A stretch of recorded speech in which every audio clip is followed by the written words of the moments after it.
What is time? On this channel, we've explored time in fascinating ways. We've seen how black holes warp space around them and slow down time. We've discussed how gravity influences time and even how the James Webb Telescope peers into the distant past by utilizing the fixed speed of light. But today, let's dive deeper.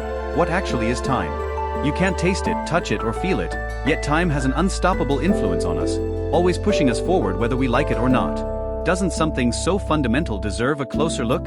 I'm Tali, and you're watching Astrum. In this video, I'll share a fascinating model that might just explain what time is, why it slows down as velocity increases, and even why shapes warp at speeds close to light.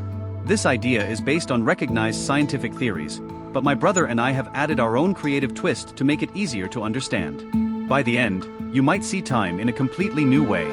Let's start with one foundational idea. Time is actually another dimension. Now, before you think this is sci-fi, let's break it down. When we talk about dimensions in science, we're not referring to parallel worlds. Instead, we're talking about the dimensions of space, length, width, and depth that define 3D space. It's essential to grasp these three dimensions before we introduce the fourth, time. Three-dimensional space means we can measure movement in three perpendicular directions: left, right, up, down, and forward, backward. These directions are all at 90-degree angles to each other, which is key. From here, we can imagine simpler dimensions. A two-dimensional world has just length and width. A one-dimensional world only has length. A person in such a world could only move left or right. Reality would be reduced to a singular line. But what about a fourth dimension? That's where time comes in. Einstein's theories of relativity link space and time into one unified fabric called spacetime. In this view, time is just another direction, like those in 3D space. But why can't we see or move freely through this time direction? Let's explore this idea with a model. Imagine compressing all 3D reality into a flat, 2D plane. Now, let's assign time to the third dimension. In this model, time flows upward. The past is at the bottom, and the future is at the top. Everything in this 2D world moves upward through time at a constant rate. This motion through time can't be stopped, but we can change how we experience it.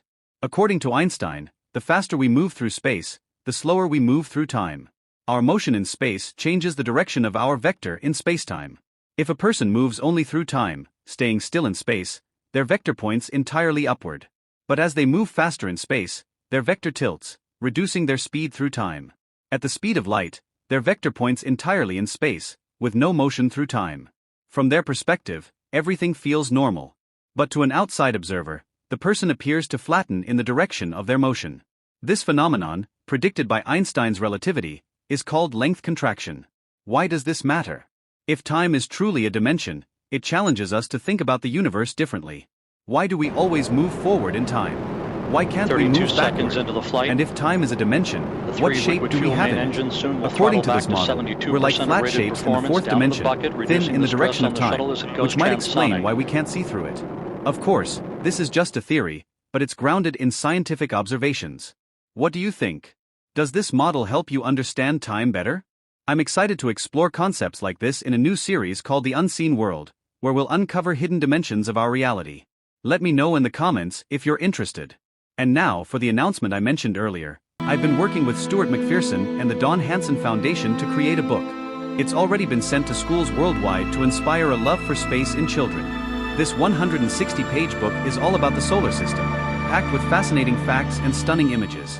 The print quality is incredible, and I've handpicked the best visuals to make it a truly special experience. There's a limited edition of 175 copies available, each signed by me and numbered. They're already going fast, so don't miss out. Check the link in the description to grab your copy. If you enjoyed this video, don't forget to like, share, and subscribe for more. Your support helps me continue creating content like this. Thanks for watching, and I'll see you next time.